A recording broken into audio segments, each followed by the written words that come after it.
What's going on, and welcome to Joe's Geek Show, the video series where we talk comics. And today we're going to be discussing The Flash, issue number 756.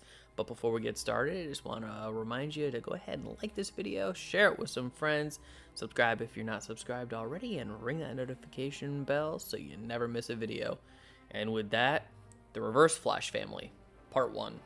And this book is written by Joshua Williamson with art by Christian Deuce, colors by Luis Guerrero, and letters by Steve Wands. And so our story begins in the distant past of Gorilla City, when Grodd sat upon the throne, as he was just minding his own business when the Reverse Flash appears, prompting Grodd to attack because speedsters are not welcome in Gorilla City. Eobard Thawne easily breaks loose and tells Grodd that he's seen his future, which gets the villain's attention, as we then go back to the present where we see Barry racing through the city as he internally monologues the events of the Flash Age, ending with Godspeed's death, when we then see him standing in a cemetery with Iris, as he recites the phrase that no one will remember Godspeed, the same phrase that the Reverse Flash had said. Iris, of course, is confused by this, but Barry simply kisses her and runs off, where we then head back 2 years in Phoenix, with Captain Cold and Golden Glider robbing a bank when they are about to run into a whole SWAT team of police. But the Reverse Flash swoops in and takes them to safety. Naturally, the two rogues are confused and decide to attack Eobard Thawne until the evil speedster gets their attention the same way he did with Gorilla Grodd, as he tells them that he knows their future, and they are not gonna like it. We then once again cut back to the present with Kid Flash and Avery fighting Tar Pit when Barry shows up and knocks out the villain. Barry then takes his time to explain that Godspeed is now dead because he brought Eobard Thawne from the past and wants the two young heroes to run far away. And then after this, the book immediately snaps back to 2 years prior at Iron Heights, where the Reverse Flash decides to recruit both the Trickster and the Turtle, which then takes us back into the present with Barry in the Speed Lab as Iris approaches them, letting him know that neither she nor the two young speedsters are leaving, when Iris figures out that Barry wants them gone so they don't see him kill Thawne, with the book wrapping up with the Reverse Flash in the distant dystopian future as he recruits Barry's children, the Tornado Twins. And I would say that it is an improvement over the Flash Age. I really like this idea of Eobard Thawne rebuilding his Reverse Flash family, but I do gotta admit, in my mind, I was thinking something just a tad bit different.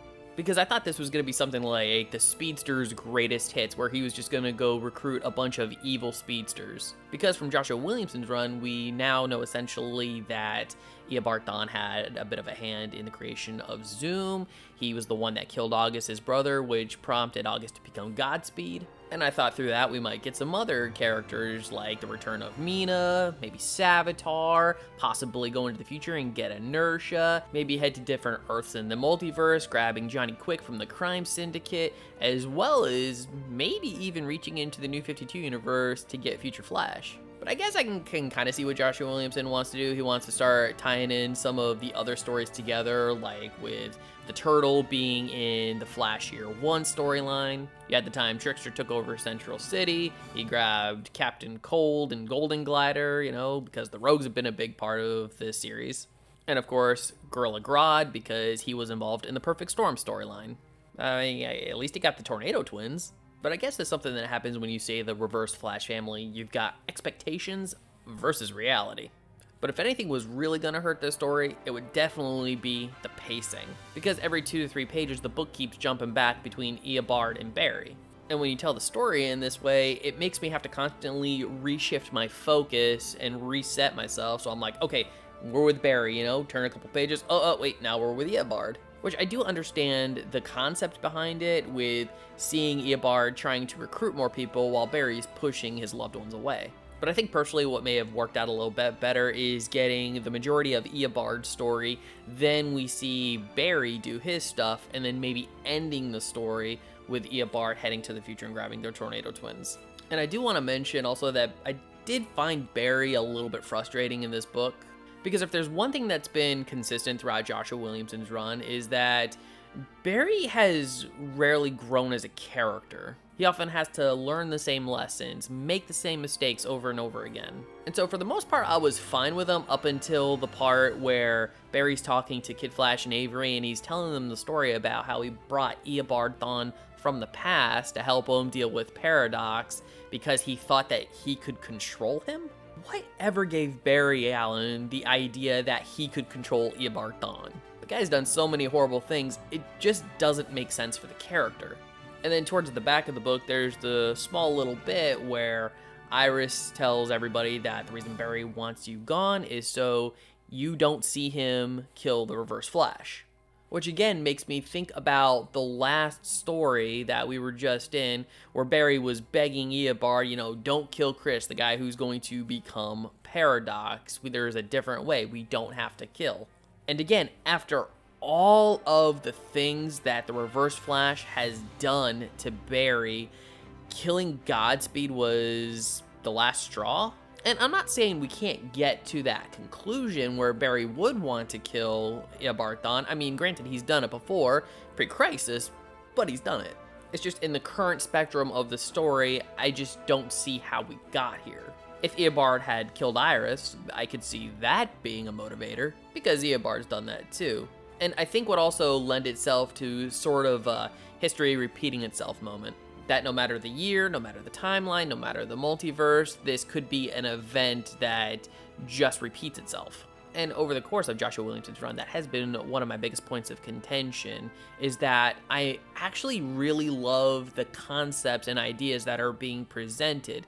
It's just the execution of these ideas and where they eventually end up that I start calling them into question, especially when it comes to the previous storyline.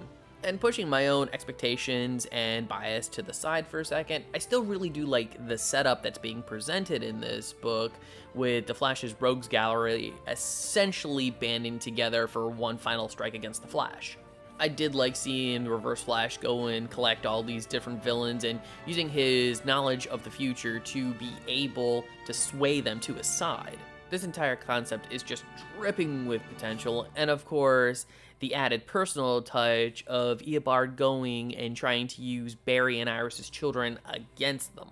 This one little point has the ability to elevate the story's stakes even higher. Because that is one thing about Joshua Williamson that I can always say. He's definitely good at the start of a story. He's good for the setup. And I'd be remiss if I didn't say that he does not have my undivided attention.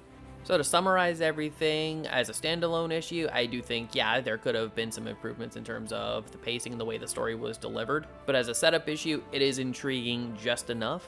And with that, I'm going to grade The Flash, issue 756, a 7.0. So The Flash, issue 756, have you read this book? I would love to hear your thoughts. Please leave your comments in the comment section below. And if you like this video, I'd love it if you'd smash that like button, share it with some friends. Subscribe if you're not subscribed already, and ring that notification bell for more comic book content. And if you're wondering what to watch next, consider one of these two videos. And don't forget to check out the other videos in this Flash Volume 5 playlist that you can check out right up here. Alright, take care, have a great day, and as always, stay geeky.